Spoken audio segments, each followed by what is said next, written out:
All right, welcome back to Waste Some Time with Jason Green. I am Jason Green, reminding you every Monday and every Friday there are brand new interviews on this channel. There's about 70 on here right now, so you can go back and binge watch any that you've missed. And then we do live streams every Wednesday, so there's tons of activity here. Make sure you subscribe. I don't want to be that jerk who asks you to like, comment, subscribe every few minutes. So we're getting out of the way now. There's also a link to my Patreon. So if you want to ask the guest questions and you want to get involved in the show, support the channel, you can do that too. Okay, today we are completing the trilogy of Rough Cutt 3. This is the final installment in the Rough Cutt 3 series. We are going to talk to AMIR DERAKH about Rough Cutt and ORGY, maybe a little Jailhouse, JULIEN-K. He's got a lot to get to, and so we will do that right after this.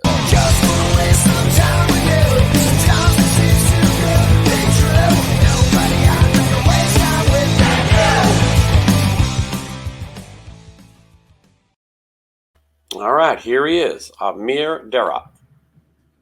What's up, Jason? All right, AMIR. So I said it to you earlier.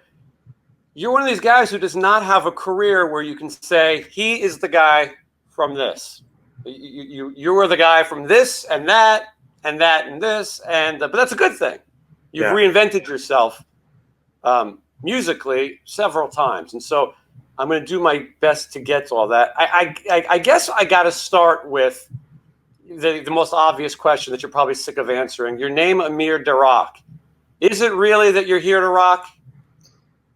Well, it's a really funny story. I'll try to tell it quickly. But when I first got in my first band, my name was AMIR Davidson. My legal name is Davidson. A lot of people know that. And I felt like it just didn't sound like a good combo for a stage name, especially in the 80s when you had all these guys, with the coolest names like Nikki Sixx and, all of these rad names.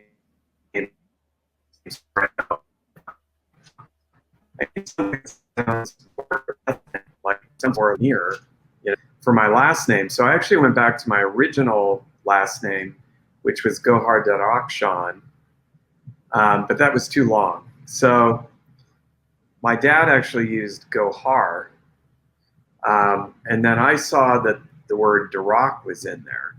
And when I saw it and put it all together, it was like AMIR DERAKH. And I thought, oh, that sounds pretty good.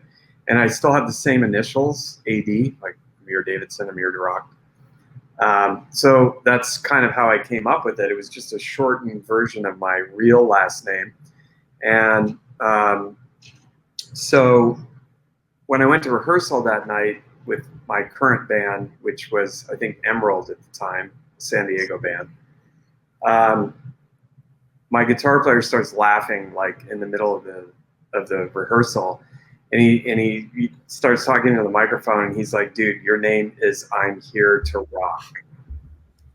And I was like, I didn't even think of that. I just thought it sounded cool. And he's like, your name is I'm Here to Rock. He's like, that's probably the best name ever. And so, I didn't even actually realize it when I did it. I had to have my friend kind of point it out to me. How stupid I was that I didn't even realize that, and then it just stuck, because I was like, wow, that's cool because it's actually based on my real name. It looks unique, the spelling's unique because it's Persian. So I just rolled with it. I never thought of it until we were preparing to do this, and people ask me, you have to ask him if his name means I'm here to rock. I think I never thought it. I thought it was an ethnic name. And I actually thought that it was sort of a bold thing to do back then when everyone had a name that was easy to say. Yours probably at times was very difficult for people. Yeah. Well, people say it a lot of different ways, but... Dekra. Yeah, I know. There's a lot of them. But I just think it's cool. It's different, and I think it fits my personality. Yeah. Well, and it's obviously stuck with you. So... let's go all the way back. You were born in Schenectady, New York. I have been always wondering what things will I say on this show that I didn't expect. Schenectady. is Yeah. something I never expected to come up. There's some famous people who were also born in Schenectady. I just happen to have a list here. Okay. So, Maria Brink, the singer for the band In This Moment, she was born in Schenectady. Did you know that? I didn't know. Hey, look at this. We're both learning things. And then from In This Moment, you have to go to the Brady Bunch. Alice from the Brady Bunch, Ann B. Davis, born in Schenectady. Wow. Okay. It's suddenly got so much cooler, right? Yeah, I mean, well, it's a weird thing.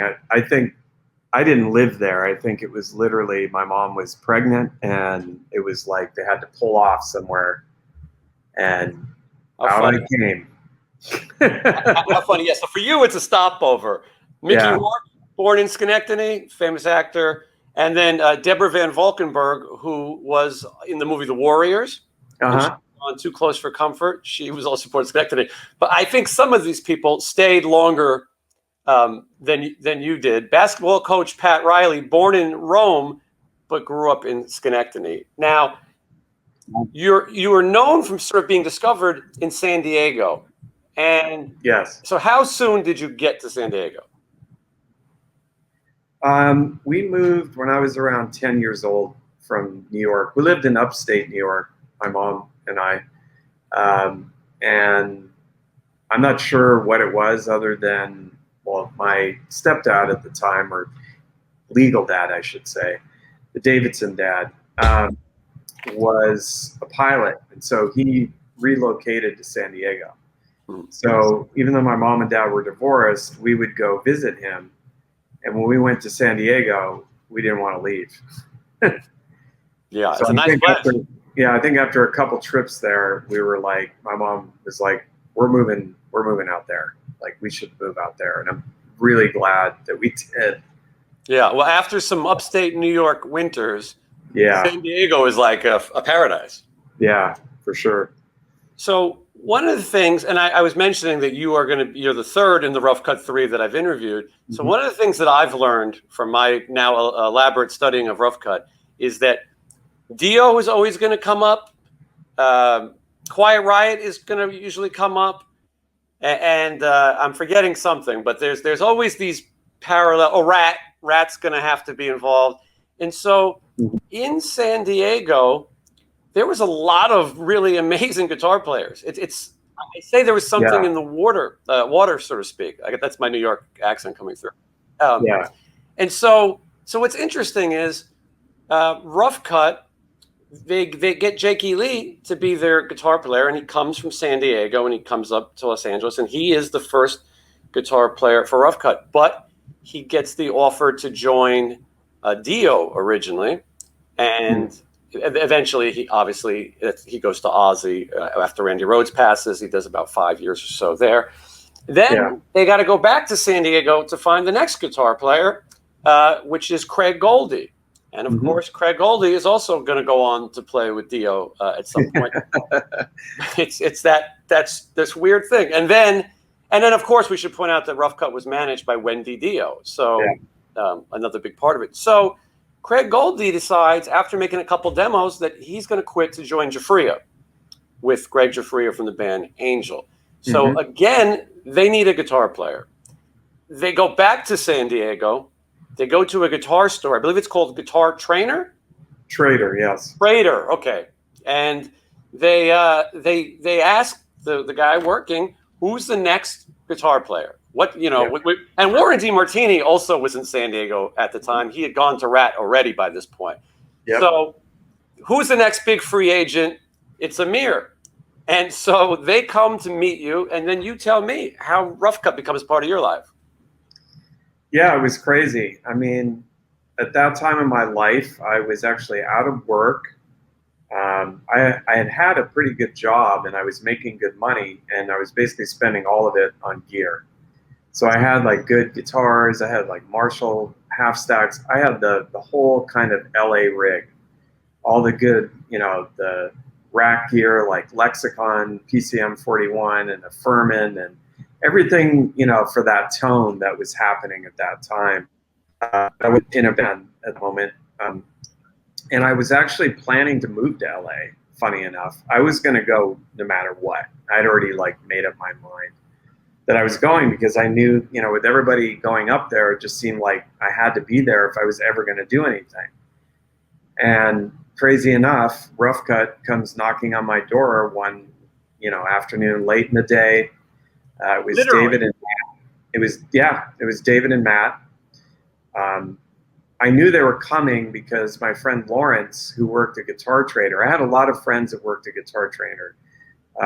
Dan Astor was kind of the main guy there, and everybody knew everybody. You know, Warren used to come there to buy guitars, and like it was just this hangout place. It was a great place where you could try everything, and it was just a really positive and really conducive environment to guitar players, bass players, whatever. And I guess, you know, Rough Cutt had gone down there to try out some other guys that are probably way better than me, but none of them wanted to do it. None of them wanted to pack up and go to LA and do the thing.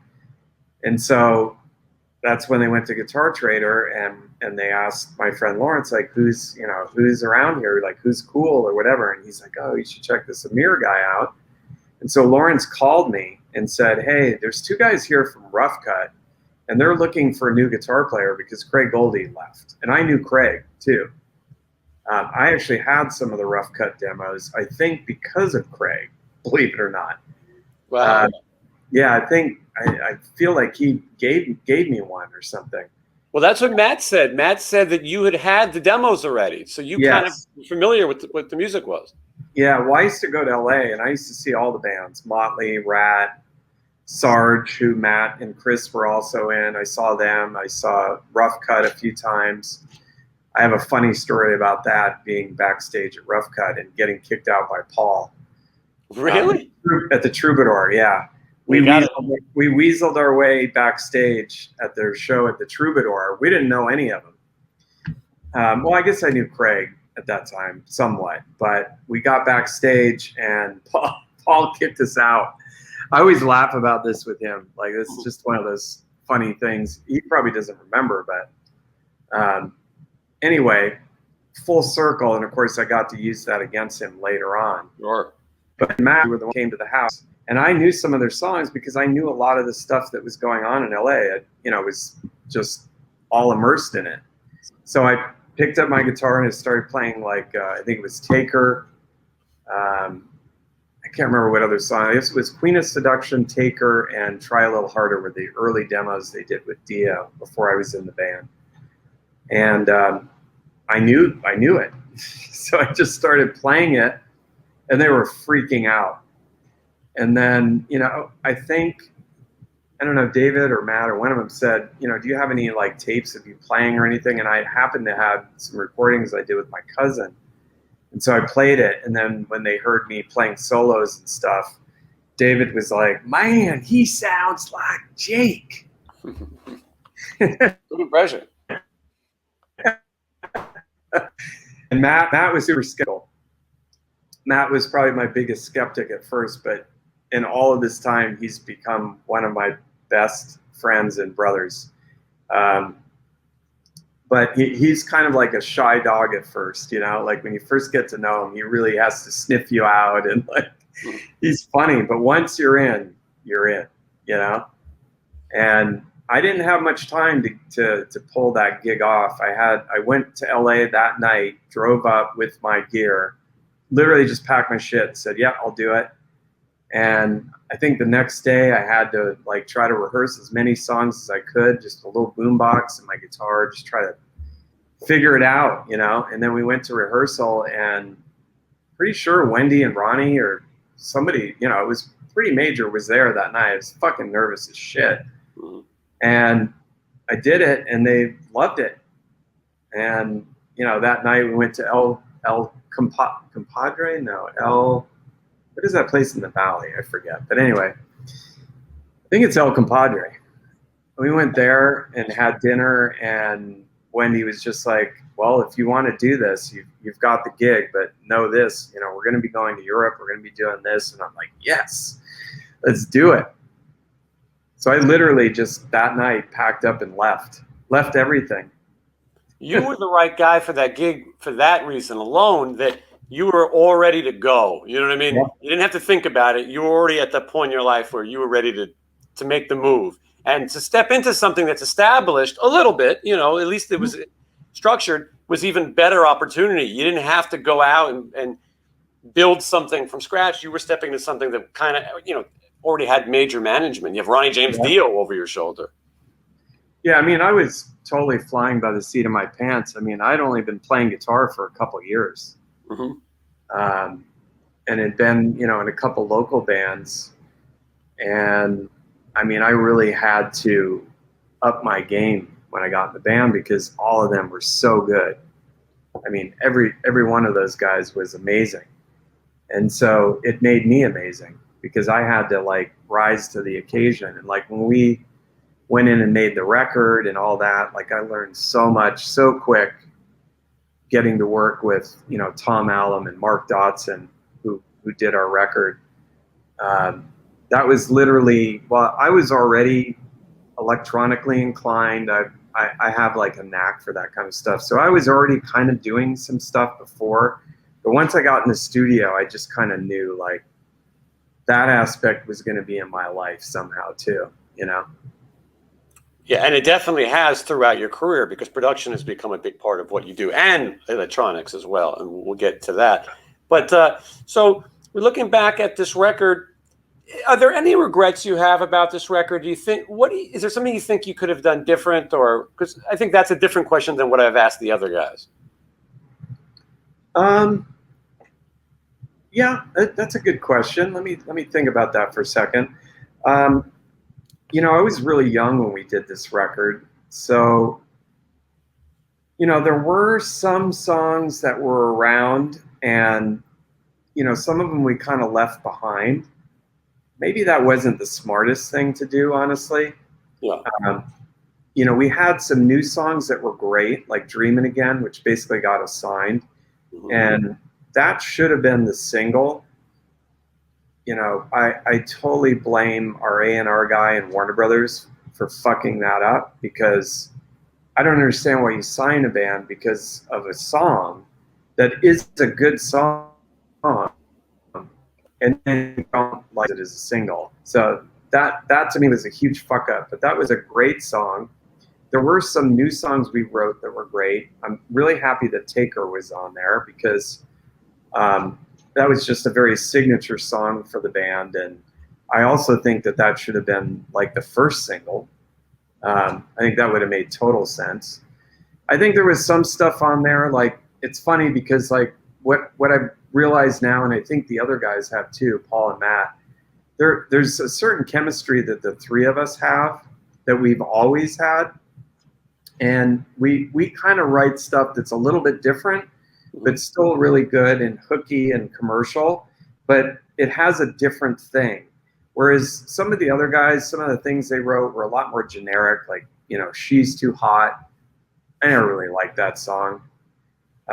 You know, we would have been better off having like Queen of Seduction or Try a Little Harder, you know, the older stuff, and maybe even some other things. I mean, we had some other songs too that were really cool, but you know, songs like She's Too Hot and I'm trying to think what else. There was something else on there, but like that stuff to me was nothing, you know, like we should have been doing the stuff that was really signature Rough Cutt stuff. Yeah, it's a very conflicting band. You know, the Rough Cutt it's hard to describe to someone who doesn't know. You guys didn't sound like Dio and you didn't sound like, you know, Motley Crue. And so, but like you said, so you have some songs that might be a little bit more, you know, maybe I say silly in the vein. And then you have stuff that's actually pretty deep. And Paul's voice is not you know, he's not this pop singer. He's got that big blues voice. No, that was one of the really intriguing things about the band for me was that it really did sound different. It had such a really good sound, but it was dark. You know, it wasn't this like happy kind of stuff that was going on. There were elements of it that really did set us apart, that we were different. We had a very, what I think, we had a very British sound. You know, it was this like British kind of rock sound versus being like an LA metal band. And I always felt like whenever we tried to be an LA metal band, that just wasn't us. Mm-hmm. Like the songs like She's Too Hot or whatever. But then you have songs like Black Widow or You Keep Breaking My Heart or Dreaming Again. You know, to me, those were like signature Rough Cutt songs. Like they said a lot, you know, about everything that we were capable of and what made us unique, I think. And that kind of stuff mostly came from Matt, myself, or Paul. And again, I'm not sitting here trying to slag the other guys because it was a 5-piece band, and that's what made us great, was the sum of the whole. It's really a shame that those guys have decided to do what they've done, because we were even playing together, you know, a couple years ago and having a lot of fun and really bringing the real Rough Cutt to the Fumes and to Monsters of Rock and all of that kind of stuff. I don't want to cut you off, Amir, but we're going to get to that because that whole story is a whole separate chapter. So I just want to kind of concentrate on this, and then we'll talk about Rough Cutt 3, which I think is a great album. I've been pushing it on here, and we'll talk about that, and then exactly what the hell happened. But you guys are getting a lot of opportunities. Obviously, you know, having Wendy in your corner is a good thing. You guys hit the road with Crocus. You go out with Accept. You go out with Dio on the Sacred Heart tour. And Dio, from when I was talking to Matt, he really took a liking to you guys. You and Matt were living in his house when he was on the road at one point, right?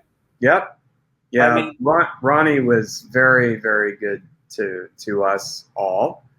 I think because Matt and I were the youngest, and you know, a lot of times we didn't have like a place to sleep, and we weren't really any trouble. You know, we weren't. I don't think we were too much of a pain in the ass, or I don't think he would have let us on his bus or in his house or whatever. But he was always really fucking nice to us. Yeah, it's what an amazing person to have in your corner, you know, being that young. I mean, I'm super grateful for all of that, you know. You know, unfortunately, there were a lot of things that were out of our control that really kind of derailed the band really early on. You know, when we were talking about the record and stuff, you know, our A&R guy, I never understood it, because it was like, look, we have all these great songs, we have a thing. Why aren't we doing that? You know, and we were presented with all these songs to cover, and the only one that we could kind of make something out of was Never Gonna Die by I guess the Australian Choir Boys, yes, they were from Australia, I think. And so we completely redid that song only because our A&R guy wanted us to do that, not because we wanted to. That whole thing to me was a huge mistake. I don't know what the hell he was thinking. And then the Piece of My Heart thing was actually our idea, because Paul always loved Janis Joplin, and we kind of put this version together where it was almost like Janis Joplin and Jimi Hendrix Wild thing, you know, so we kind of made it our own. I actually think that was a good choice, doing that. But again, they really didn't even go with that as a single. So we were really mismanaged at the label. And when the record came out, our A&R guy actually left us high and dry. And, you know, honestly, we had everything in place. We had the tours, which we did with Dio. We were playing in front of, you know, it was direct support every night. There weren't a bunch of bands. It was Dio and Rough Cutt playing sold-out arenas all across America. And if Warner Brothers had put even 10 records or 100 records out in every city, right, I mean, we would have been successful. But there were no records. They didn't do shit. Which is the hardest thing. You get to these cities and these markets that you're probably not going to get radio. And so now people see you, you want them the next day to go to the record store and check it out. And if it's not there, it's a massively missed opportunity. There's no digital music back then. I mean, they didn't have to do anything except just put some records in a store. That's it. And the band probably would have been relatively successful. But again, you know, I think we should have done Taker as a single. I think Dreamin' Again should have been a single. You know, maybe Piece of My Heart could have been a single. You know, there were other songs too, a couple other, I think, that could have been interesting. But Never Gonna Die, Like that was, I never understood what the hell that whole thing was. So we were pretty screwed, basically. Even though we had all this great stuff, you know, we survived because of the touring. And we did build a fan base. I mean, we still have this like cult following because of all of that, but it wasn't because of anything else except for probably the touring and literally just having a record out. But not that it was easy to get. Yeah. And like you said, you played some really famous shows, some big places. And then of course you get involved with Hearing Aid, you know, Dio's charity record that you guys are all on. And these are kind of big opportunities for what might be considered a smaller band. Totally. And I mean, I'm super grateful for all those opportunities. And honestly, we would have been nothing without Ronnie and Wendy. But you know, it's funny because I look back on it now and I think, man, if we had had those opportunities, but literally just put the record out ourselves, like if we were selling records at the show, right, we could have made a killing. We wouldn't even need to be on the radio. But it didn't work that way then, right? You had to spend, you know, $100,000 making a record, and you know everything had to work perfectly, and you had to play the game. You know, nowadays that would have been, you know, I mean, imagine like, you know, being in a band and being, I don't know, signed by KORN. It sounds familiar. So, you know, imagine if Ronnie had his own label when we did that. You know, we would have been fine. Well, we learn now that the system was sort of failed. You know, sure, there were some great aspects to a record company, be able to put some money up, even though you're probably going to end up in debt. But there was some benefits. But you had these A&R guys, some who really didn't know how to break a band, but they had this job. And then that guy would get replaced by another guy who didn't care because he didn't sign you. These are some of the most common problems we hear. Now we look at today where you can go to a show, if that happened, and buy a CD. If that happened then, like you said, as soon as you guys got off the stage, people would have went to the merch table. And we would have gone. We would have gone there, just like we used to do in Orgy. I mean, we started doing that in Orgy. Just when we were done playing, we would just go out into the crowd and meet people. Yep. And I mean, we weren't selling anything then. I wish we were, because we could have killed it in those, you know, bigger arena settings. But I mean, we did later, of course, when we did our own shows. But you know, we went right out and just started meeting people immediately, because I learned that lesson. You know, I wasn't doing that again. You know, I wasn't going to pretend like everybody else was going to make it happen. We all knew that we had to do it too, you know, but luckily in that case, we had everything working in our favor. You know, we didn't have an A&R guy that left us and all that kind of stuff. So we got problems with the first record a little bit. There's obviously going to be bigger problems with the second record. And I think everybody sort of agrees. So you tell me what happens going into this record. Well, you know, we didn't even think we were going to get another record, to be honest with you. I think Wendy probably went in there and probably begged them to give us another shot. That's my guess. And they did. They gave us another shot, because she probably promised them a lot of the same stuff, that, you know, they're going to get to play with Dio and they're going to do this and that and whatever, you know. And, you know, it was this record, it's funny because I know, you know, probably, I don't know about Matt, but it's not, I liked the darker, you know, style that we did on the first record. This record definitely veered off track even more in some ways. There's some good stuff on it. There's stuff that I'm really proud of. I loved working with Jack Douglas and Jay Messina. You know, what an honor. Yeah, Jack Douglas is one of the biggest legends. Aerosmith, John Lennon. I mean, he's got an amazing resume. Yeah, and Jay Messina, the engineer, it's the same thing. I mean, you know, they're amazing. And I learned so much from them. And they were really great people, just like our first team. And in some ways, there was some things ended up sounding even better and like really good. But there were just, again, in a lot of songs that I feel kind of veered off in the wrong direction. But there were some good things on that record. I mean, I feel like Bad Reputation was a great song. Take a Chance was commercial, but it was a good song. I still to this day feel like, you know, that probably should have been a single. Trying to think what else was on there. There was some interesting stuff, but I do feel like we veered off course a bit because, you know, we were kind of lost at that point. You know, we didn't know what the hell we were doing, honestly. I think, you know, we were just trying things to see if we could get something going. And, you know, it was funny because the song Double Trouble, Warner's actually kind of got behind it, and we got on MTV. We actually got our video on there.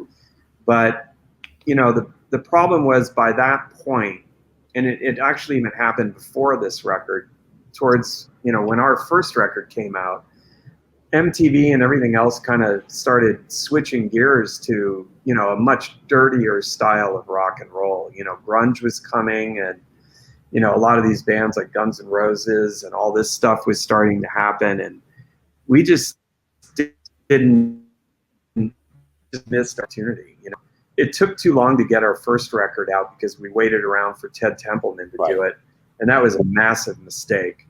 We should have gotten that record out a year earlier, and maybe things would have been a lot different, you know, but we waited way too long. That was a huge mistake. It might have been the career-ending mistake right there. You lost a year. Yep. And, you know, we missed the win that was inning, you know, things changing by the time our record came out, and the first record even. And so by the time we did this, you know, this wasn't going to work. It just, you know, I mean, we had missed the boat so much, and I got to give everybody credit, not only the band, but everybody, you know, Wendy and everybody for, you know, giving us the opportunity to try again. But, you know, it just wasn't going to happen. It's unfortunate. Yeah, and it also almost seems like if you take the two Rough Cutt albums, you can make one really good record if you kind of trim a little bit. Yeah, I agree. But so around this time, Paul gets the chance to go sing with Quiet Riot, and there's that band again in this cycle. Yeah, and you guys are sort of on your own, but you do try to continue. We brought in Perry McCarty. Okay, I've got my guys mixed up. Yeah, from Warrior. Yeah, and you guys played a show, I believe, with Paul playing with Quiet Riot on the same bill. No. He tells a story. I don't think so. Did your singer get injured on stage or before a show? Oh, I know what you're talking about. Ronnie, there was a huge benefit show for Children of the Night that was at Irvine Meadows. Okay. And we had 3 singers that we were like sort of to a point with, that we were like, it's got to be one of these guys basically. And one of them was Joe Leste from Bang Tango fame. So I actually put him in that band. So yeah, I had met Joe through a mutual friend from San Diego, and I brought him in. And I think Matt and I actually wanted Joe to be our singer, but it just didn't really work with what we were doing. It didn't sound like it worked, but it's funny because I interviewed Mark Knight and he told that story. They kind of went to you guys and said, well, who didn't you choose? We'll take that person. Yeah. And then there was another guy named Joel Ellis who went on to do Cats and Boots, I think was the name of the band. Right. I remember that. And he kind of looked a little like Bon Jovi, good looking guy. He was a good singer. And then there was Perry from Warrior, because Warrior was, I guess, done at the time. So really 3 pretty different singers. So we had this crazy idea that when we went and did this show, this benefit show, that we were going to play 3 cover songs and just, you know, see what happens, see what it's like, you know, just have fun. You were doing like American Idol or trials live on stage. Yeah, and so Joe did an Aerosmith song. He did Nobody's Fault, I think it was. Is that what it's called? It's on the Rocks. It's on the Rocks album. Yeah. Maybe that's what, I don't know. Anyway, and And then we did a song with Joel. Shit, I don't remember what it is. And then we did Dazed and Confused with Perry. So we did the song with Joel. I'm sorry, we did the song with Joe first. That was pretty good. And then Joel came out and we did this other song, and he did a jump off the drum riser and like broke his leg, just like instantly. And then he struggled and tried to sing through the song like sitting on the drum riser, and we were like, we didn't know what happened. We were like, what is this guy doing? And find out after that broke his leg, and we're like, oh my God, I can't believe he, sang the whole song. And we were thinking like, what the hell is this guy doing? Because we didn't see when he jumped and broke his leg. We just turned around and it just didn't sound right. And he was like sitting on the drum riser, and we're like, what are you doing? And then Perry came out and did Dazed and Confused and just crushed it. So, then it was just like, well, I guess we're going to use Perry and try to do some stuff with Perry. And we actually got a record deal offered to us by Atlantic, just off a couple of demos that we did. But of course, that just went before it ever happened. Yeah, because label people, they'll send you a contract and say, "Oh yeah, here's what we're thinking," and then you never hear from them again. Well, that's show business in general. Yeah. If every idea became something, boy, we'd all be rich. But so that show that you're talking about, Quiet Riot, was on that show with Paul. Yes. And I think Paul made some joke or reference as if to say, I wish the guy, break a leg or something like that. Yeah. But so what an odd way to play your show. But so you guys do your best to continue Rough Cutt. What happens next for you guys? Well, after that kind of fell apart with not really getting a deal or whatever, and then I remember the guys in Ozzy's band, including Jake, when Jake was leaving to start Badlands, they all told Ozzy to audition me. I think this was pre-Jailhouse.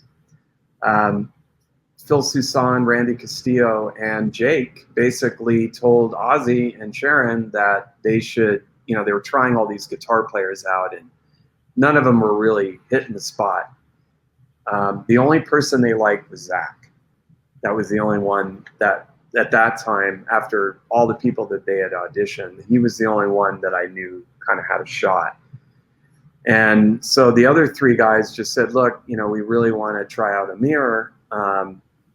And so I came in and played, I don't remember what songs, but probably like 5 songs with the band. They actually recorded it too. So Ozzy's not there? Not at first probably, but no, I played with Ozzy. Wow. And that was a trip. That is something I will never forget. Mm-hmm. And it was really surreal for me. I was a big Randy Rhoads fan before I was in Rough Cutt, before I ever came to LA. I loved Randy Rhoads. I thought he was amazing, and he was definitely a very early influence.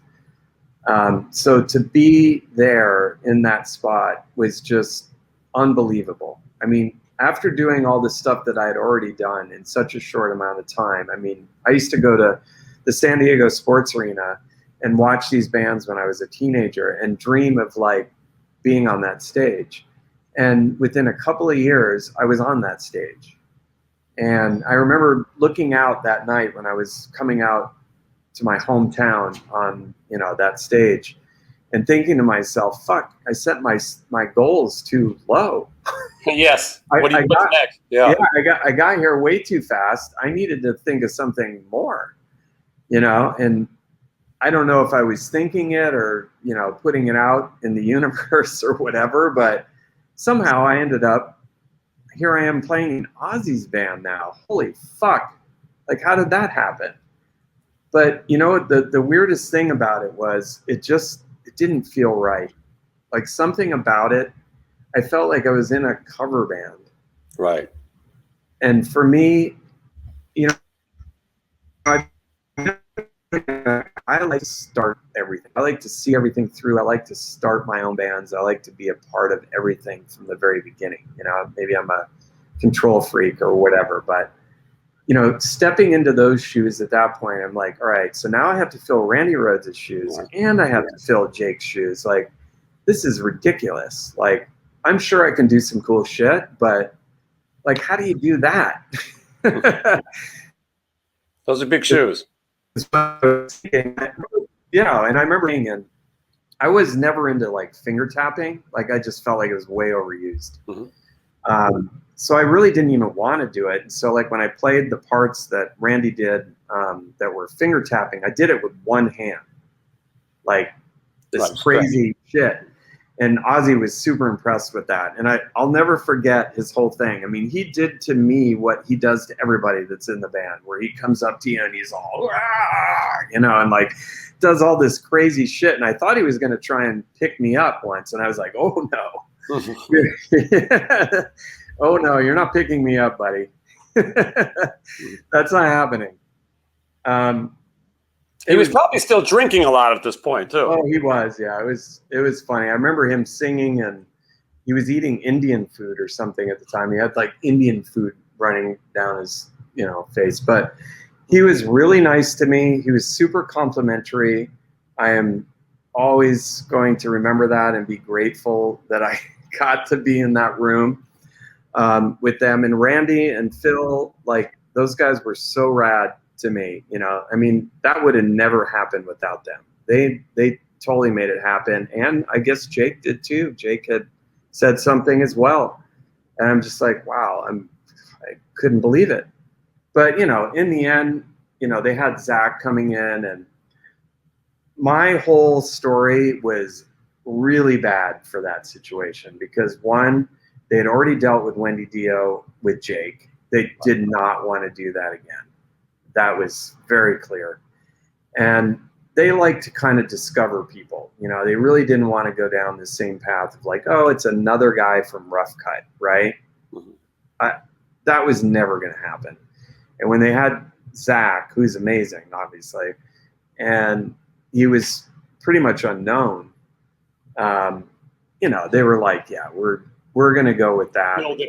Build it from the floor up. Yeah, they didn't want to go down that path again with Wendy. They didn't want that whole baggage. I mean, I'd already been in a band. I was known to some degree, and they didn't love any of that. I mean, they were honest with me about all of it, you know. Which is probably better. Yeah. And I also did like, they wanted me like off the cuff, they wanted me to play like some guitar solo thing. And I honestly was not prepared for that. You know, I didn't know that was coming, or I would have kind of put something together, you know. And I think they were just like, yeah, all right, well, yeah, you're really good, blah, blah, blah. But, you know, whatever. It didn't happen. You were never really pushed as the guitar hero either. You know, some bands marketed that and others didn't. I felt like Rough Cutt did not market that. That, you know, it was not a gimmick, which for a lot of bands was a successful thing to do. I feel like a lot of bands that didn't get the attention, it's because they didn't really hype up having that guitar hero as well as, you know, the great singer and things. Yeah.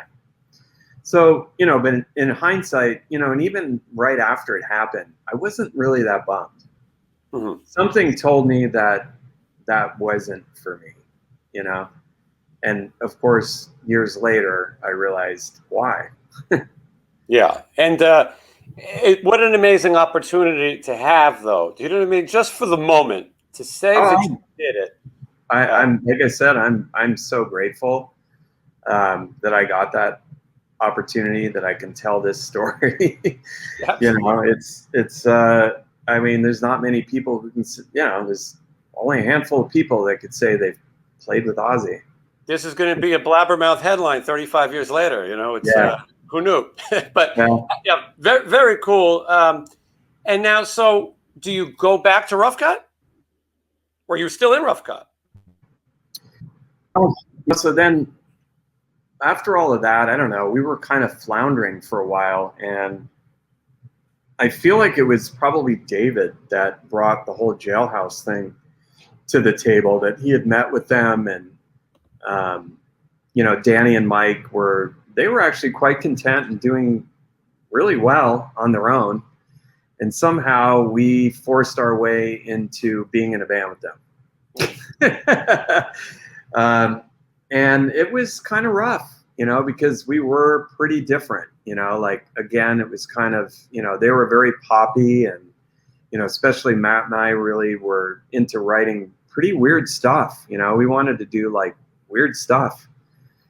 And so it didn't really work very well, but there were moments where we kind of, you know, some things happened that worked, and we ended up creating this EP that you're showing now ourselves, and ended up getting a video on MTV, and we ended up selling quite a few of these EPs.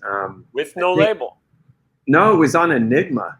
Oh, okay. So you did get this. Yeah, yeah, we did. We signed this to Enigma with the you know, the way that their deals worked back then was like, if you did pretty well, they would move you to Capitol, which is what happened to Poison and the Smithereens and a bunch of other bands. So, you know, they were like, look, you know, let's do this EP, see what happens, and maybe we can, you know, for your album, maybe we can move you to Capitol. And so,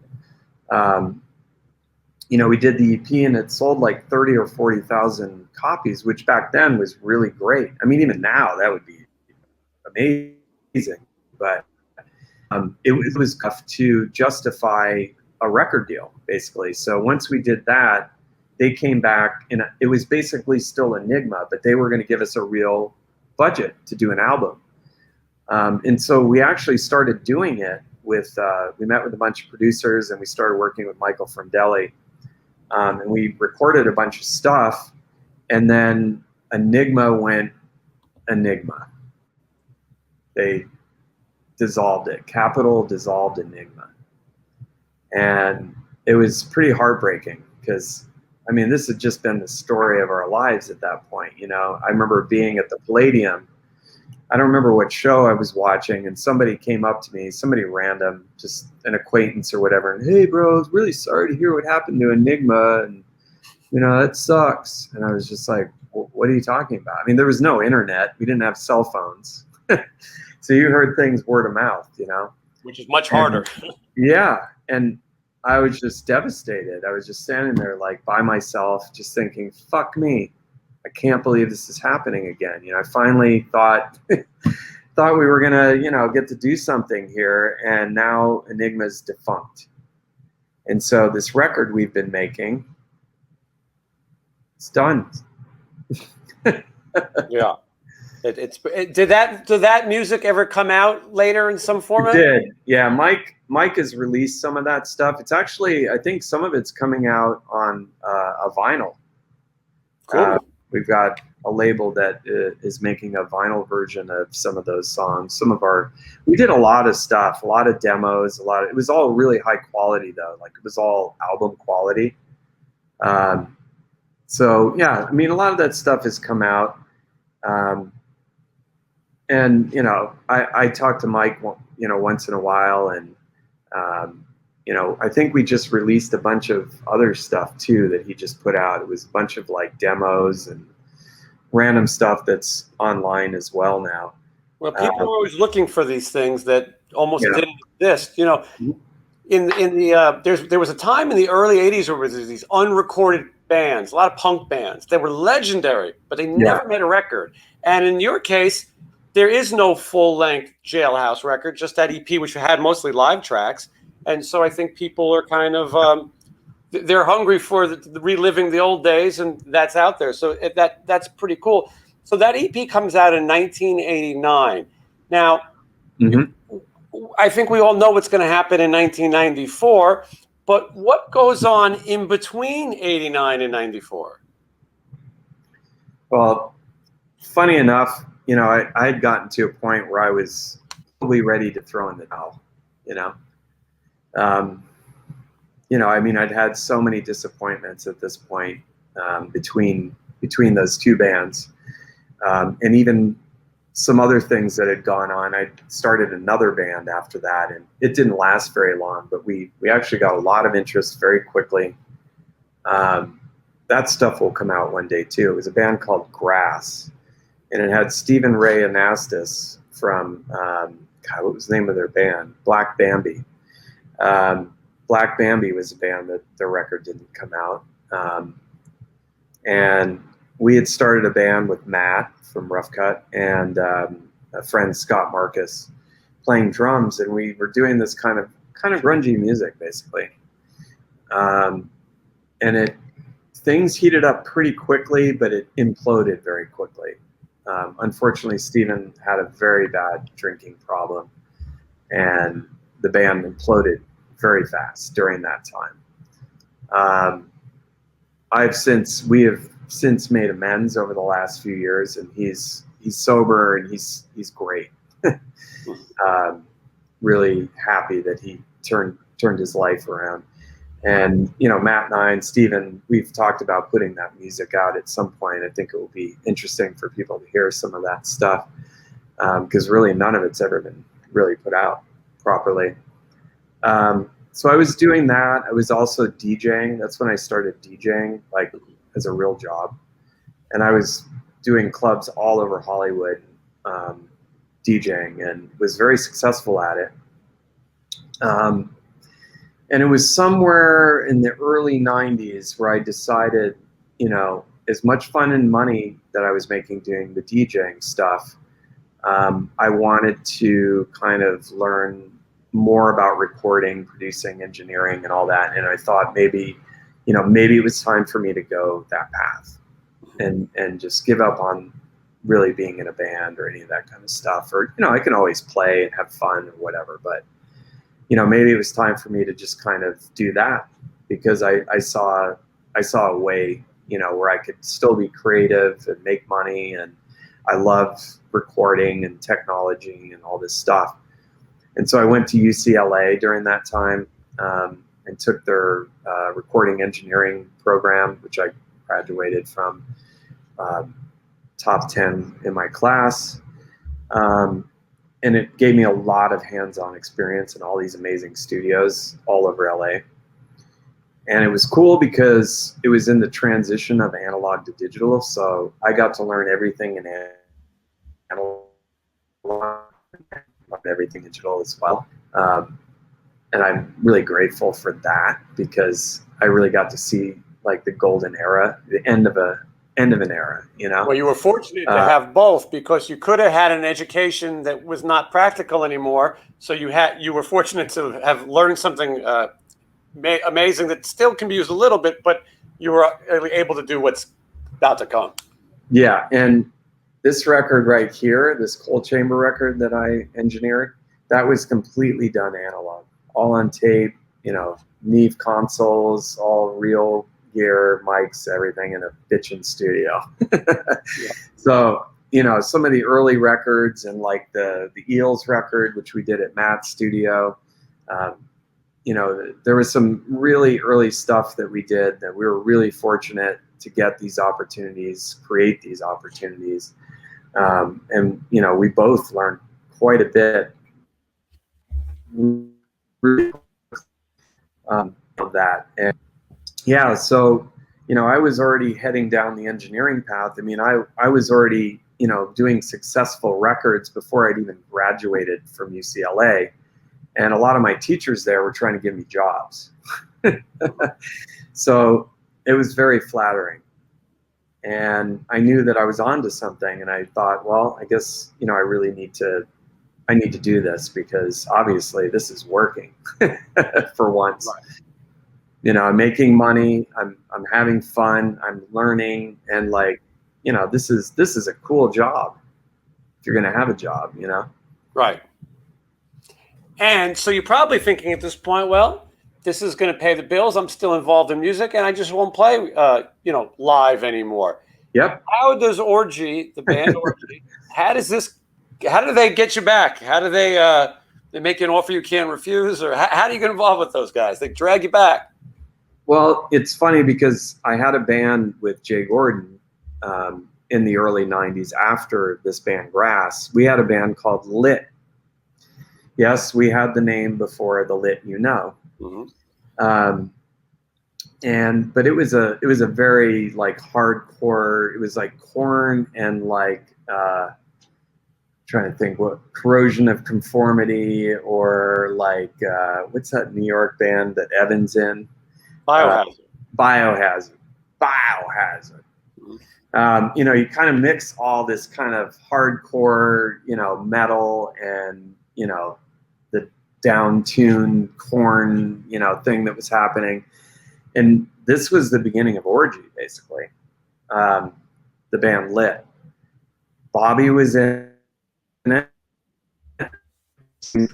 but there was another guitar player, Dickner, who went on to Velvet Revolver fame. Okay, hold on. So you broke up a little bit there. But Yep. so you, Bobby, who was the original, who was the drummer for Orgy, he was in the band Lit also. And then I believe you said Dave Kushner, who was he was the guy in Velvet Revolver that no one knew. But, yes, he's the other guy. Yep. So he was the other guitar player. Crazy, right? I mean, and then we had this guy named Eric Levy, who was the singer. This like dreaded up guy. I love that guy. I wonder where he is. I have not heard high or low from him in a long time. Again, a very volatile band, and it pretty quickly, we had interest, just like Grass. Really quickly had a lot of interest, and then the band just imploded. But there was something about my relationship with Jay. I'd been friends with Jay for a long time. And I always kind of knew there was something there instinctually.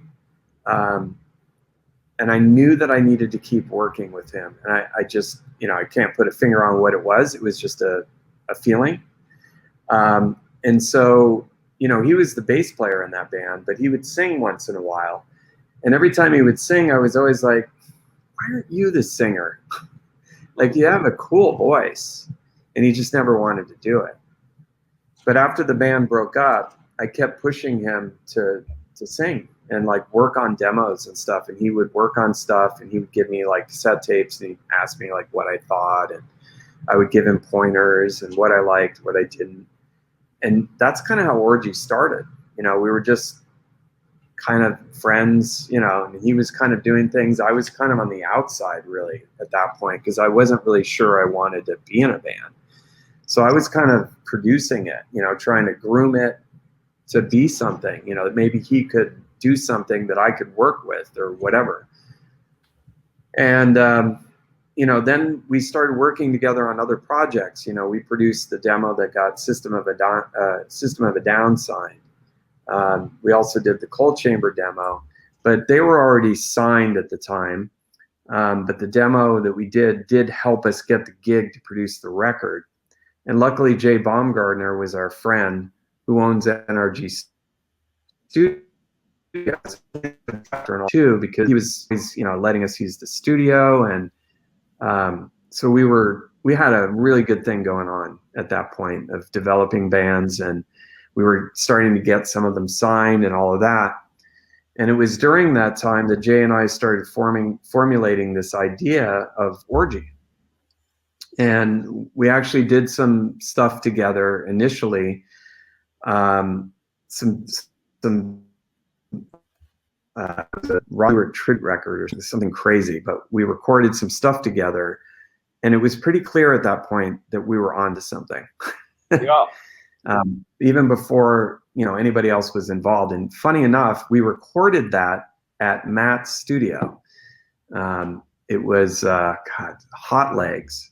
It's a very rare track if you can find it, but it was He was trying to remember it. He was saying it, and a lot of people thought he meant Blue Monday, but that came later. But he couldn't remember what the cover was. There it is. Hot Legs. And funny enough, well, there's a friend of mine.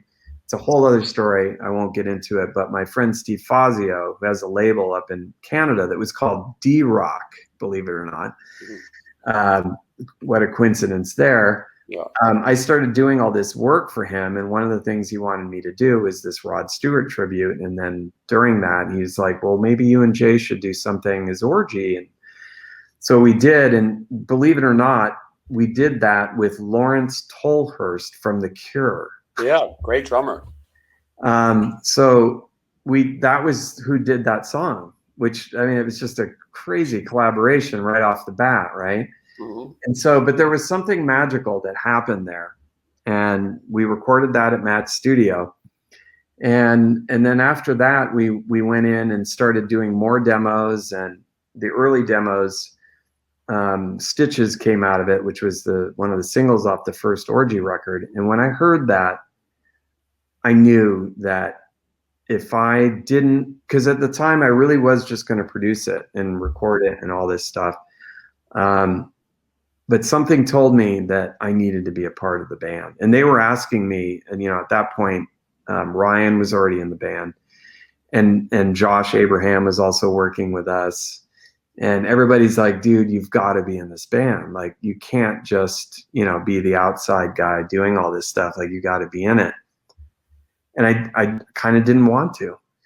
But after I started thinking about it, after we did Stitches, I knew there was something there that I'd never had before. And I felt the time was right. I felt everything was lining up for once. And so I thought about it, and I came back and I said, look, I'm going to be in the band. I'm still going to, produce this and do all this stuff, but I'm going to play guitar synthesizer. And everybody's like, yeah, cool. I don't think they knew what I was talking about at all. And then when I came in and started doing all this crazy shit, they were just like, holy fuck, this is like amazing. And it just the whole thing just snowballed so quickly. We'd done some demos really early on and started getting record deals. We never even played a show, didn't even have a full band yet. But the demos were really interesting and intriguing. And yeah, we got record deals offered to us right off the bat. And when the KORN situation came through, it just made the most sense because we were going to get to tour with them. They had a great management company that wanted to take us on, the firm. And everything just started falling into place the first time ever in my entire life. And so I was just like, I have to do this. Yeah, Jonathan Davis takes a liking to it. He has his Elementary label, and they're going to do tours like Family Values, and you're going to be able to be involved, co-branded, which is a really strong thing. Amir, I got to ask you, and I've always wondered this, was there a point you thought about changing your name? Because I know that at that point, anybody who was in a glam rock band or a hair band was kind of trying to distance themselves. And there are a lot of guys who did that. They later changed their name and try to change their persona, hide from the fact that they were in, South Gang or something like that. You think about changing your name and not being the guy from Rough Cutt? No, funny enough, it's really funny because Jay always loved, like, from when we very first met, he was a fan of me from Rough Cutt. Okay. And they really embraced it. Jay and Ryan used to wear, I gave them like old Rough Cutt t-shirts. Mm-hmm. And if you look closely in some of our old promotional pictures, they're wearing Rough Cutt t-shirts. Very cool. I think everybody just thought it was funny. And, the thing was, I kind of reinvented myself, my whole look. Yes. What I was playing, I wanted to be a G-synth player, kind of created my own term for what I was doing, basically. Mm-hmm. And it was really fun to be able to do all of that. And it had been enough time that most people didn't recognize me or know. And I wasn't really, obviously had Rough Cutt been like a big band like Rat or Motley Crue, everybody would know who I was, but everybody didn't. You had a much younger audience too. Yeah, it was a totally different thing. And I remember one time when our video was playing on MTV and like Lars was doing something and he noticed it was me and he totally called me out and like was making fun of me. It's being cool. But yeah, I just kind of came back out of nowhere, and I think it was really surprising for a lot of people. They didn't expect me to do that, Of the people who reinvented themselves, you're one of the most successful at that. When you think about that time, somebody who comes from the 80s Hollywood scene, Orgy becomes this reinvention, and it's the right time. Like I said, this was a young people's band. I saw Orgy play in New York a ton of times, tons of cool shows. And my girlfriend, who was a little younger, she loved it. She was into The Cure and goth and Love and Rockets and that thing. And those were the people at New Order. These are the people who were rushing to Orgy. And it would be funny because some of the older people would say, oh, Orgy, New Order, it's corny. But Yeah. young people were passionate. This was their band. This was their look. I want to get a eyebrow ring and wear black makeup and dye. Even though this is not a brand new concept, it was to them. It was the right age and the right time. And maybe they liked KORN, but now Orgy could be, the KORN was already big. Maybe Orgy could be their band to get behind. And these fans were very loyal to you. You get a platinum album out of this, your first, you know, which is a pretty amazing accomplishment to think in 1994, something out of this world is going to happen. There was a few things I thought with Orgy. I always thought the title Candyass was not the best title. What do I know? But I don't know. I just didn't think I would have went with something a little bit more safe. Well, I mean, there's a funny story behind it. Well, let's hear it. Jay and I were at some party in Hollywood, and you know, when we went out and we did our thing, I mean, we were dressed to the nines. So, you know, we bordered on being drag queens. You know, we were very androgynous. Our whole idea for the band, you know, visually was like Duran Duran on crack, or like Duran Duran from space or something. You know, but we wanted everybody in the band to have a thing. And I was kind of the Nick Rhodes. I could kind of pull off this like super androgynous look, you know, where the other guy and had our fans that really gravitated towards each of us. But anyway, we were out one night at a party, and this guy came up to us, and he's just like, "Oh my God, I'm Candyass. I have to meet you guys." And and we were like, "Oh my God, you're our new best friend." And how funny! Well, somewhere Candyass inspired the name of a record. I hope he knows. Oh, he knows. We became friends, fast friends, right away. And he used to hang out with us all the time. You know, we just call him Candy. He was best friends with Alexis Arquette. Okay. And they were like a thing around town, you know, and it was fun, you know, and anyway, so after that little chance meeting, I don't remember how it came about. Just there's always these things where Jay and I were together, and it was probably me who said it. And I just said, "Oh my God, we should call our record Candyass." Because this is great. You know why? Because we're making fun of ourselves. Because we're saying we're like a bunch of candy asses, you know?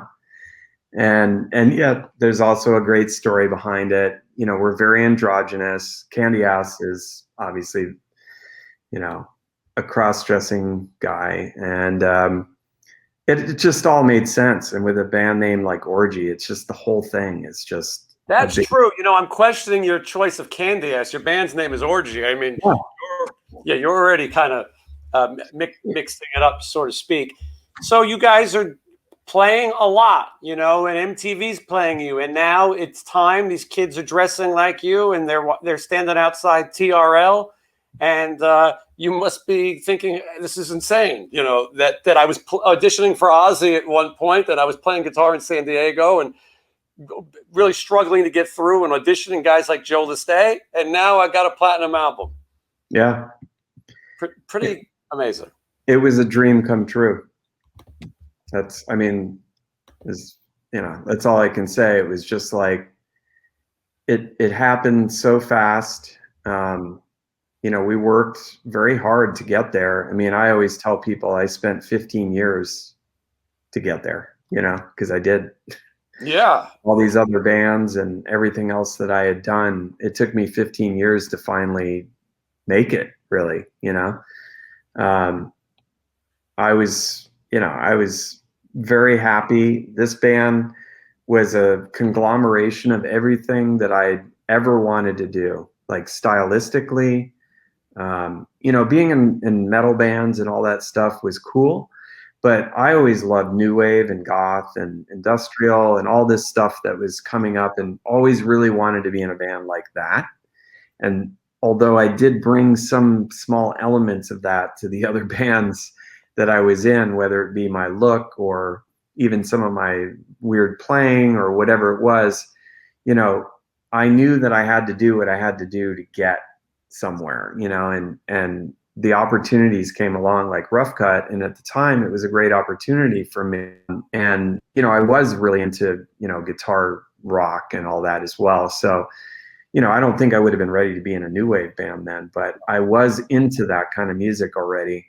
New Order and Dead or Alive and all that kind of Sig Sputnik. I loved all that music. And so when the Orgy opportunity came around, it really was like the time for me to bring all that stuff back, you know, embrace all of that stuff that we all loved, and then kind of reinvent it, you know, this orgy of sounds, as we used to say, death pop, you know, death pop, where we were, you know, doing this heavy, you know, new metal kind of vibe, you know, detuned guitars and all this shit, but yet there was this overlaying of, you know, like The Cure and Nine Inch Nails and Ministry and Duran Duran and all these influences that brought to it and just really made it into something new and fresh. For sure, yeah. And I'm really proud of that. I'm really proud of that. You know, maybe we didn't have the best songs. We weren't the best songwriters yet. I don't think we ever got to be. I wish the band could have stayed the course because we had a lot of potential. You know, we had a great fan base. We had a label that totally got us and did everything right. And the band fucked it all up. Well, we're gonna get to that band's fuck ups. But did you think that there needed to be a third single off that first record, or do you think there wasn't a real? I mean, there's two things that could happen. You're platinum, that's enough. Let's move on. Mm-hmm. Or was there not a third single? Well, honestly, there probably really wasn't, and I think that's why we decided to move on. We had talked about doing the song Platinum as a possible third single. But, you know, everybody was like, look, we got to get you guys back in the studio. Let's make another record. Let's just let's write some hits this time kind of thing. But it just didn't really happen. You know, we really had a person in the band that just really didn't see the trajectory the way that we did, you know. And there was yes, and there was a lot of self-sabotage and destruction going on. It was the beginning of the band sort of becoming dysfunctional. All right. Well, we're going to get to hold your dysfunction. Yeah. So I tend to see what you're saying with that first album. Blue Monday had massive hooks, and I really love your arrangement of it. In fact, I brought it into my punk band. We were doing a cover night, and I go, let's just do the orgy arrangement. And then they're all like, well, why would we do that? I go, well, because I think it's a cooler arrangement. That's sacrilege to say, but it is a good arrangement. But so thank you. While the record was fun to listen to, I don't think it had the big hooks, and I think that you would have had trouble. Now, this second record is Vapor Transmission, and fortunately, this record is a gold album as well. Mm-hmm. One of the things that I think happens with bands like yours, with this genre now, is that fans sometimes grow out of things very fast. So if you had 16-year-old, 17-year-old fans, they're on to the next thing so quick. You know, it's not to say that you're a gimmick, but if for them, they're so into it, and somebody else is going to come out and be the next thing. And I think some of those fans drop off. And then, as you said, maybe this record also didn't have the songs to hook people. Yeah, I don't actually think that we really lost any fans. Our fan base was rabid. Mm-hmm. I think we just didn't make a great record. I mean, there's some great things about the second record, and there are a few decent songs, but we just didn't have the songs again, you know, and I really wanted to, but we couldn't make it happen. Did you ever think about hiring outside writers? Yes, I actually had a lot of interesting stuff that we could have done. Yes, but it just wasn't welcomed in the band. And I think that could have been a great move for you guys. You know, sometimes you have to admit this is not our strong point, and let's bring somebody in who maybe will help us. But obviously, not everyone's up to that. There is a third Orgy record, and even as an Orgy fan, I have to look down and read the name. Punk Static Paranoia. Not a fan. Okay. Now, this is supposed to be a departure from what made you guys. So someone had the idea to totally abandon what made you successful and do a rock album. Is that right?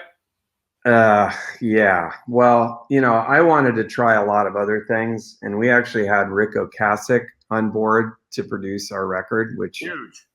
Yeah. He did the Weezer records. He was in the Cars, obviously. Yeah, huge. Yeah, and guess who else wanted to write with us? Uh-oh. From Weezer. Oh, Rivers Cuomo? Yeah. Yeah, I met him at a party one night, and it turned out that he's a Rough Cutt fan. Amazing. And he knew who I was from Rough Cutt and started calling me AMIR DERAKH from Rough Cutt. And we just hit it off right away. And I said, you know, I fucking love what you guys do. And honestly, their first record was an influence on Orgy. Some of the guitar stuff, I loved it. And I said, we do a song together. Like, look, he's like, you guys do that music thing and let me do, you know, some vocal stuff. You know, let me help, you know, write some melodies and whatever. But let's, you know, you guys do your thing. And I was like, yes, please. Yeah. And I told Jay, and he was like, eh. I mean, it's just like, I don't know how many times you can shoot yourself in the foot. And that's the term that I was thinking. Yeah. I mean, we had Rick Ocasek. You know, our manager at the time was managing the Cars. And it was something, I don't know if I brought it up or we mutually thought about, you know, like who would we want to work with? And I thought, fuck, you know, Rick Ocasek would be amazing for us. Like he would totally get what we're doing, but he would help us get some songs. And a pop sensibility too. He knew that guy knew we already had the sound. We already had the fans. We just needed some songs, you know, and Ryan and I were on the same page with this.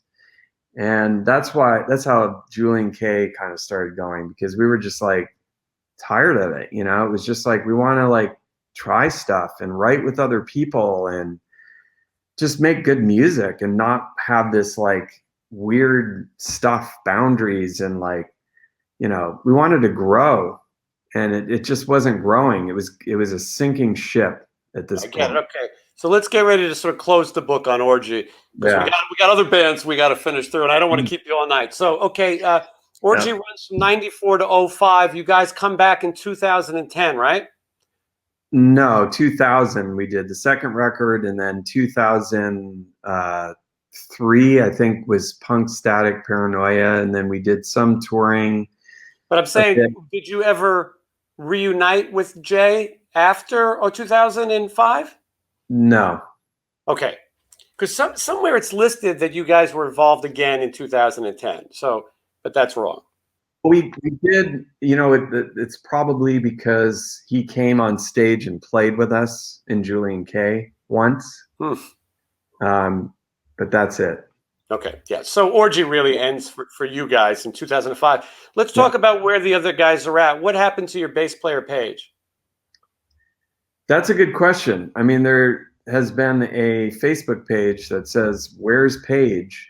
on Facebook for many, many years. We know where Paige is now. We're actually really good friends again. He kind of disappeared for a long time, and now he's back in the fold. You know, we've actually hung out a few times, and he came and played with us. We did an acoustic version of Fiction on one of our JULIEN-K Patreon streams, which was amazing to have that happen. And Bobby, you know, we talk to Bobby all the time. We've worked with Bobby over the years. He's gotten fully into video production, movies, TV, commercials, all this stuff. He's actually worked on some of our videos since then. But yeah, I mean, everybody just kind of went off, you know, and really Ryan and I were, I think, really the only ones doing anything musical that was coming out or, you know, doing anything. I mean, we started, you know, doing JULIEN-K, and then we started doing Dead by Sunrise with Chester. So yeah. Yeah, which I want to ask you a little bit about. So, yeah, you and Ryan continued with JULIEN-K, and still, JULIEN-K still exists. You're still doing things. You have a fan base, and you guys have really kept this going. Explain to me how Chester is involved with JULIEN-K and the other band as well, because it's a strange twist. Yeah. Well, you know, in the beginning of Linkin Park, when they were recording at NRG, we were doing our second record and getting ready to go out and headline or on tour.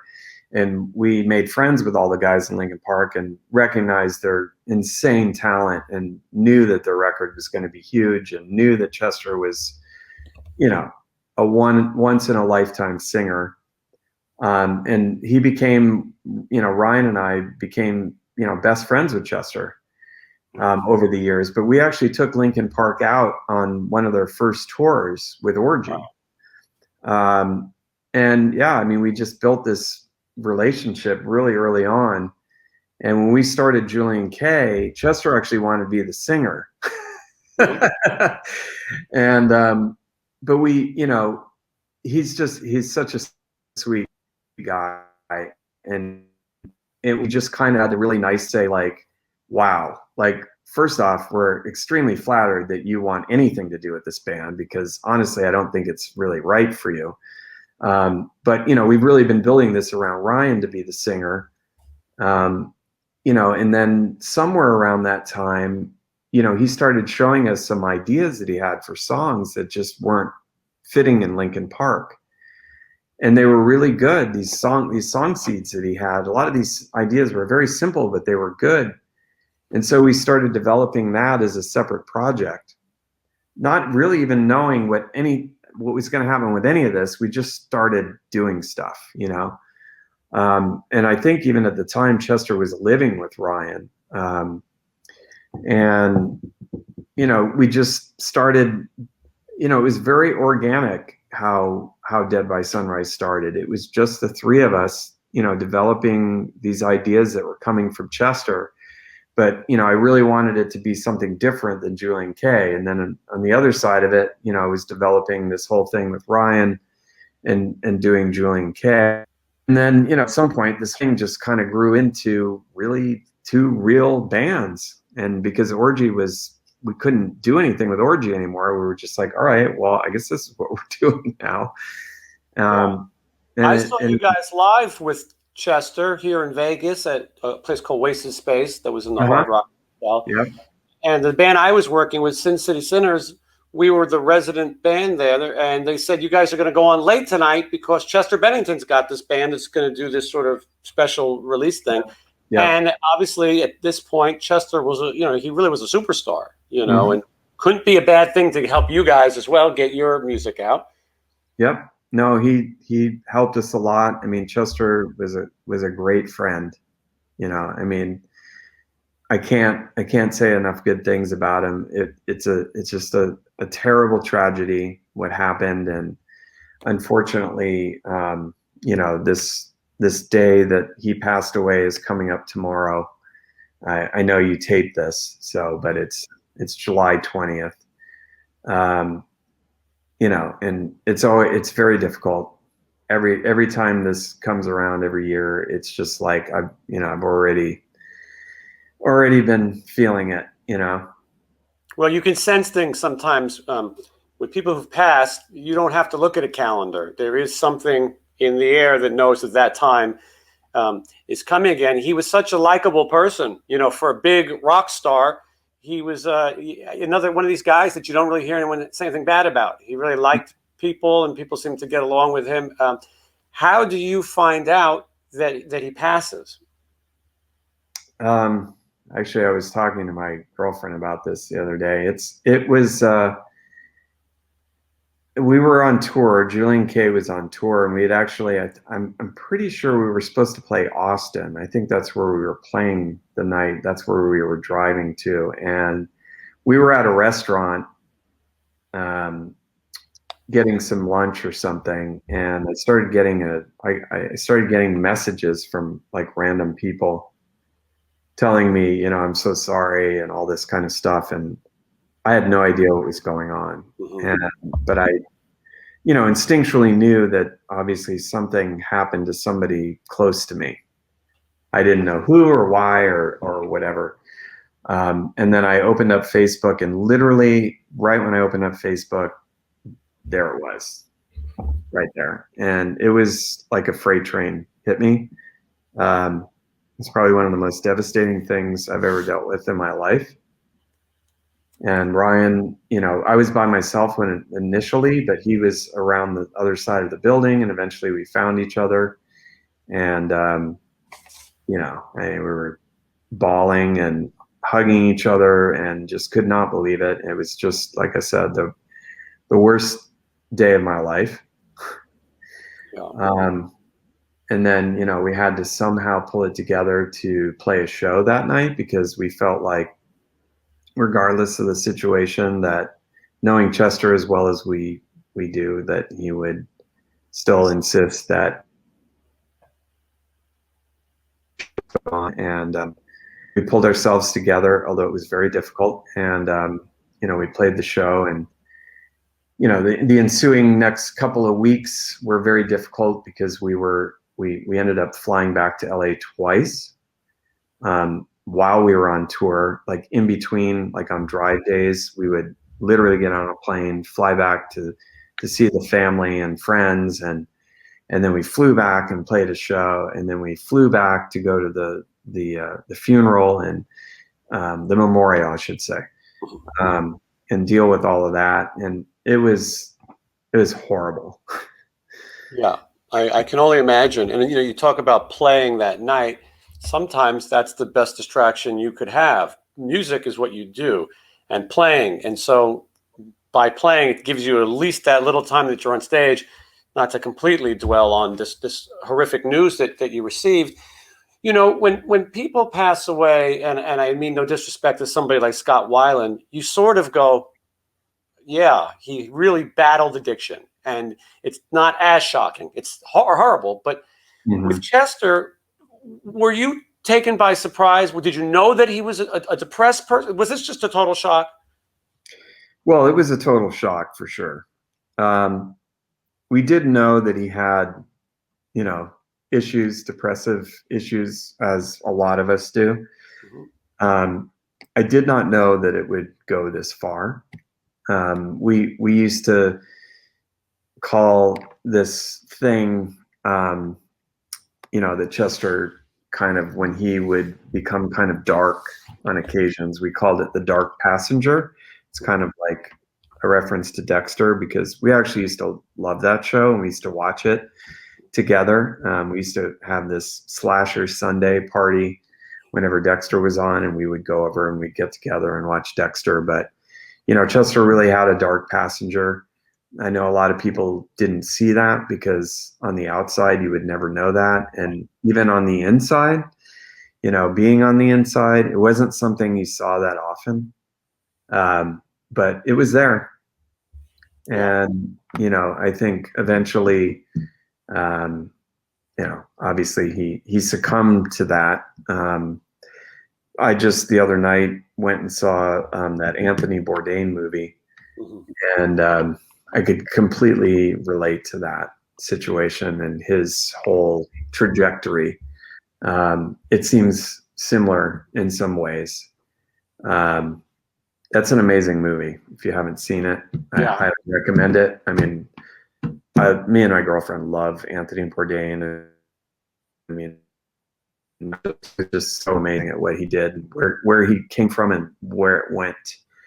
But I think in the end, you know, it just, well, Chris Cornell. There wasn't. Chris Cornell passed a few, maybe weeks, is it, or months before Chester? No, I think it was like a year before or something. Okay, so it wasn't that close, but it's a similar fashion of passing, sadly. And I believe that they were friends. Yes, they were very good friends. I mean, we actually all used to hang out.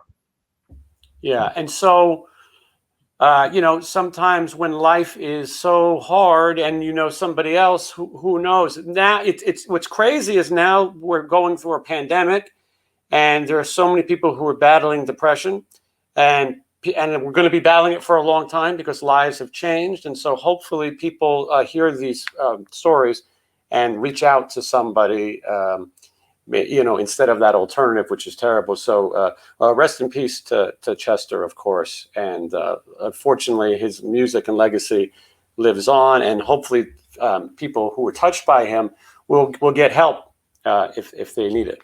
So, yeah. So anyway, sorry that it's such a downer, but it is part of your career. And I know a lot of people want to hear about that. I want to know about why. So why is Jay Gordon such a screw up? let's get to a lighter subject. How is it that there's an orgy touring, and he left. That's it. The orgy question was too much. He can't take it. But interview's over. No, it's just I'm using my light here, so I'm trying to. Gotcha. So there's an orgy that tours. It's only Jay. I find it's a little silly. I don't know. Maybe you can shed some light on it. Why is no one from Orgy? You and Ryan are obviously still playing together. You're friends with the other. Why are there 4 members of Orgy who are friends, and there's one guy who's traveling without you? What part of the puzzle, doesn't fit? Yeah. So what's wrong with the guy? Is he making more money by not having you there? Is he just? I mean, honestly, none of it makes any sense. It just doesn't. I can't imagine he's making a lot of money doing this stuff that he's doing. It's not the band. It's he tried to pull me back into it a while back, and I just said, look, I'm not interested in doing this unless it's the real band. I don't like doing that kind of stuff. I've never done that kind of stuff. It's like when we did the Rough Cutt thing, when we got back together, it was all the original members. I really wasn't interested in doing anything else.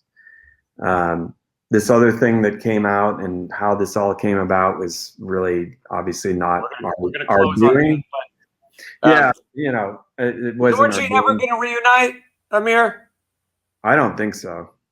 I don't see how. Yeah, you're not the never say never guy. Yeah, I think there's issues. I mean, no, never say never, but I mean, I don't really see how it would ever work. I mean, he's just so on another planet. Like, I just, the 3 + 3 = orange. It just, I don't understand that. I've heard that he's been described as sort of trying to rewrite Orgy's history. As if what happened didn't matter. Yeah. I mean, look, Orgy wasn't that big of a band to begin with, and like our biggest song was a cover song. So I get it. Yeah, I get what you're saying. Yeah. I'm not delusional about what's there. What could have been there could have been amazing, but we never really got to get where we probably should have gone. Yes, I think so. And as you said, I don't think he's playing places, he's playing the same places that, Faster Pussycat or something is playing. And we play all the same places. I mean, JULIEN-K does all the same stuff that they do. And yeah, I mean. Yeah. So you're probably intertwined, 1 week you're there and next week Orgy's there. Yeah, pretty much. Yeah. It's just, I don't get it. None of us. Yeah. Well, I think we get it. So, I'd like to say that that's the end of the dysfunction, but then there's Rough Cutt 3. Yeah. The highlight of the dysfunction.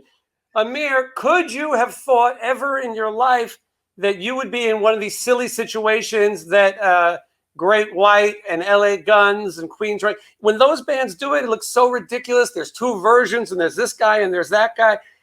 And all of a sudden, you're entangled in this thing. Rough Cutt wasn't the biggest band in the world. I don't mean that disrespectful. No, it's true. I mean, we laugh about it. I mean, we didn't have any hit songs.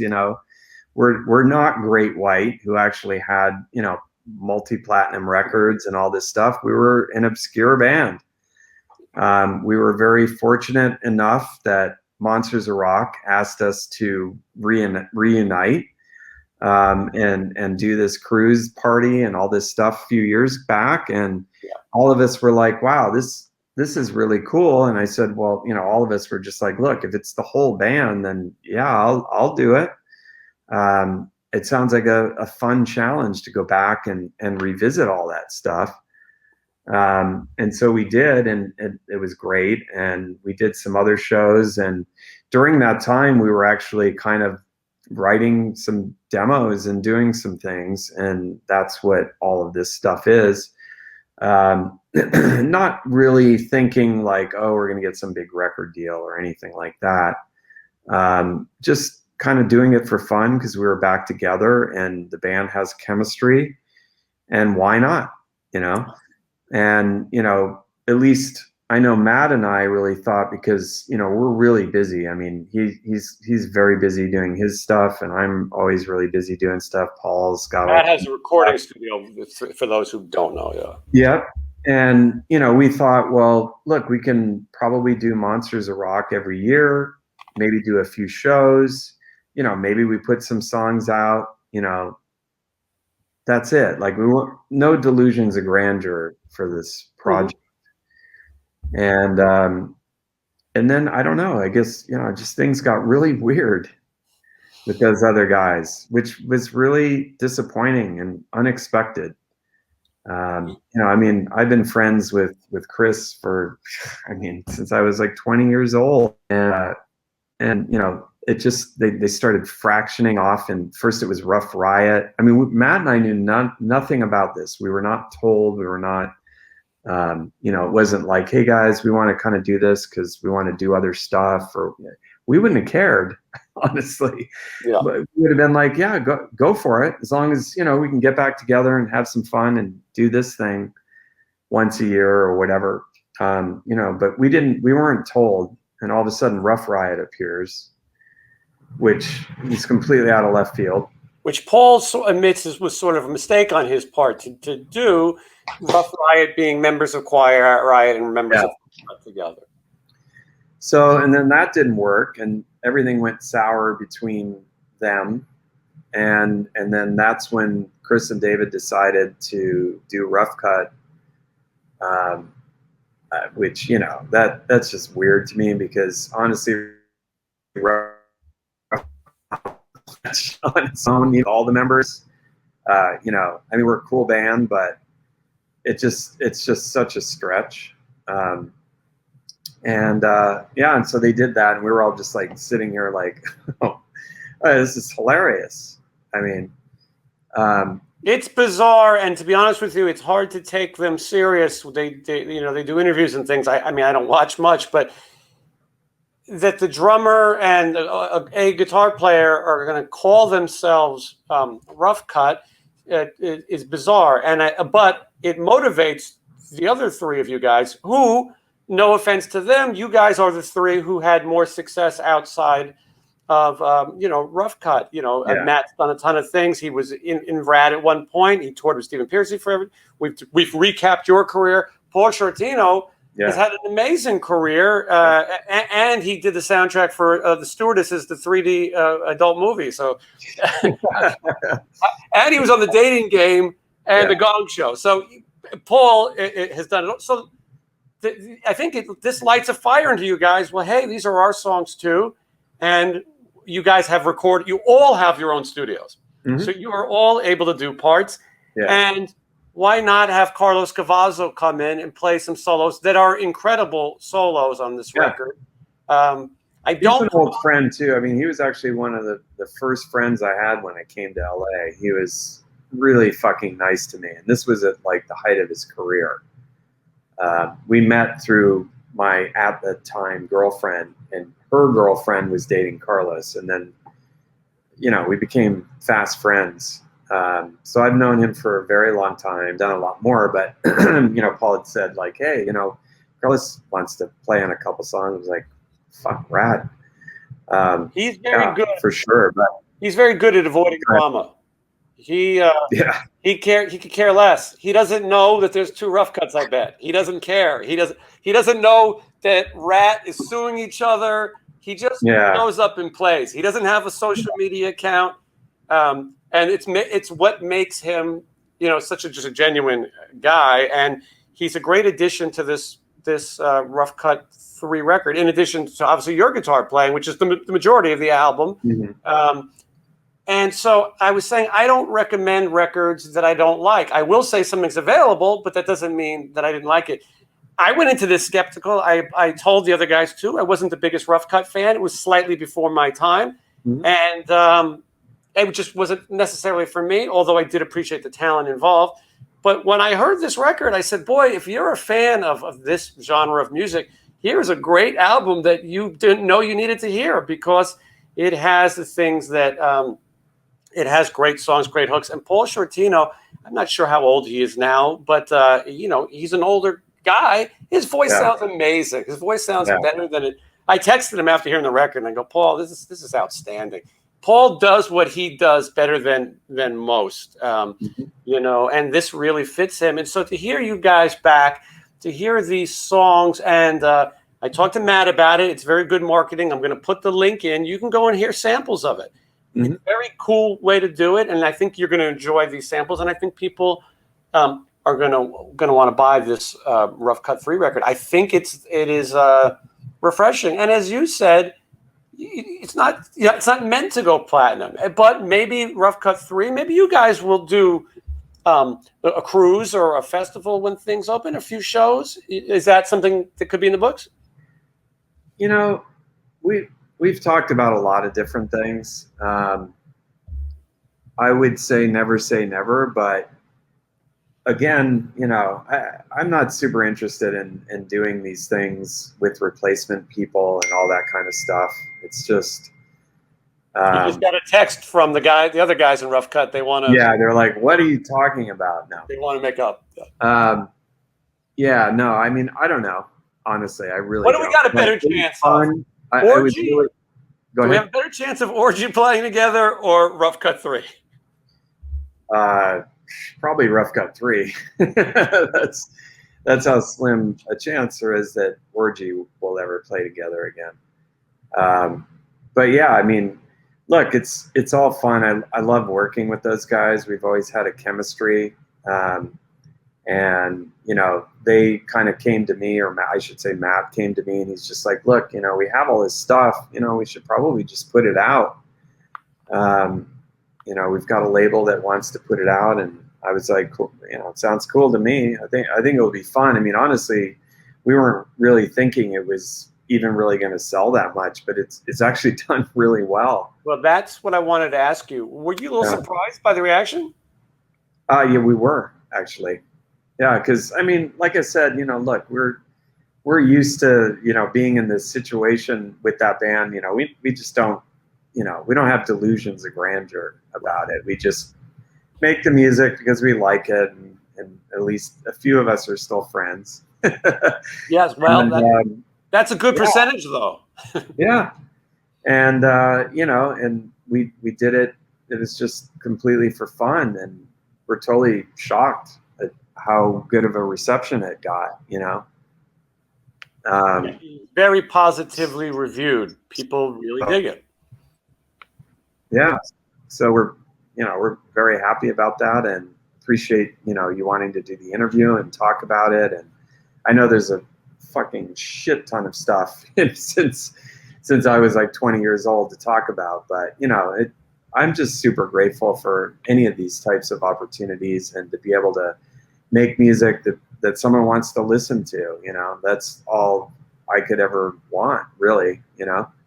Yeah, for sure. At the end of this interview, on the screen will appear my interview with Matt and my interview with Paul. So if you want to hear more about the history of Rough Cutt and hear more about Rough Cutt 3, if you want to really go down the Rough Cutt rabbit hole, yeah, this will be your chance. And again, this record is a lot of fun, and I think, you know, people will continue to check it out.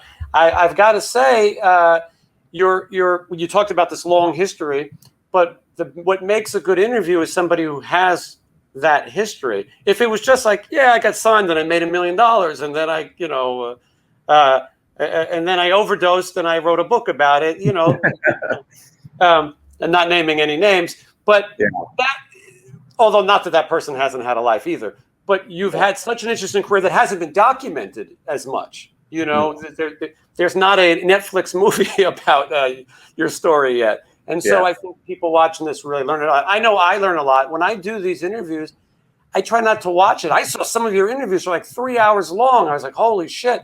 Well, I want to learn too. So why would I watch it? I wanted to hear you tell these stories. And so I think we uncovered a lot of cool things. And what's really next, Amir, that you are, you know, I know the world is in a strange place, but is Julien-K really the focus right now?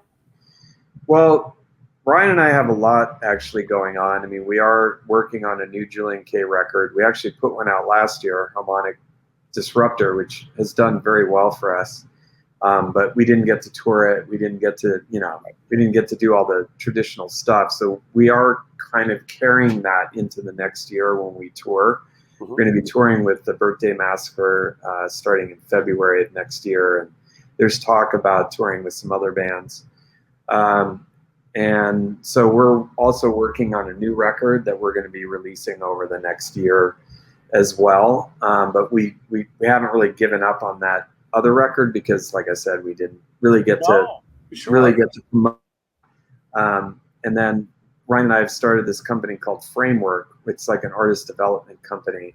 And we've been developing a lot of bands around town. We have a band called Slaves to Humanity you're going to be hearing a lot about them. They're already blowing up. They've had 2 hit songs on KORN without any record deal here locally. They've just got signed to a big agent. They've got a really great management that we've got them placed with now as well. They've got a new single coming out, pre any record deals or anything, with the video that we just did.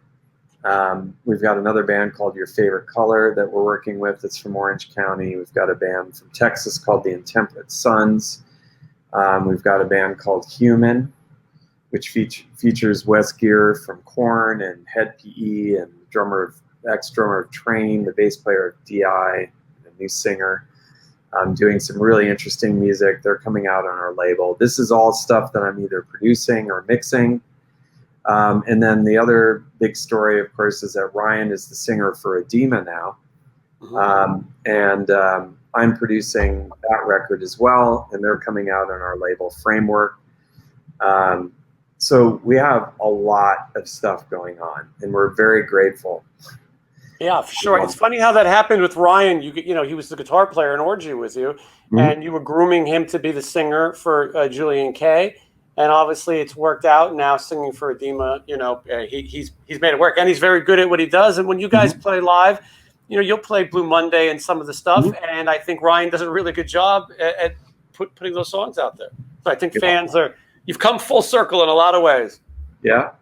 So, you know, kind of juggling all this kind of, you know, just good music stuff. I mean, we've had some time during the pandemic to just, again, kind of reinvent our business. We started a Patreon just over a year ago for Julien-K, and that's been extremely successful, and we're really grateful for all of our fans. And we do like live streams every weekend, all these special programs that we've created, and lots of special music and unreleased things, and actually the album and everything else will be going through our Patreon. So, you know, I give a lot of credit to Ryan for a lot of this business stuff. I tend to handle a lot more of the, you know, the studio stuff, and Ryan is the go-getter, and he's put a lot of this stuff together for us, and it's all working really, really well. And yeah, we've got a lot of stuff coming out over these next months, and touring. Dima's going on tour in September, and then Julien-K next year. So, you know, can't complain. Yeah. So I'll put links to some of these things so that people can check it out. Maybe you tune into this interview because you're a fan of Rough Cutt or Orgy or one of these other things, or Julien-K, and now you've learned something about Amir's career and you want to discover some of the other stuff. So we'll list it and how you can also participate, because music is now very interactive. You are the label, so to speak. And so like Patreon are incredible if you really want to get in with it. So thank you so much, Amir, for spending some time with me tonight. Yeah, thank you, Jason. I really appreciate your time as well. Yeah, and I think I really enjoyed it, and I think people will too. And hopefully we'll see you out there soon enough. Cool. Thank you. Have a great week. You too. Thanks for watching.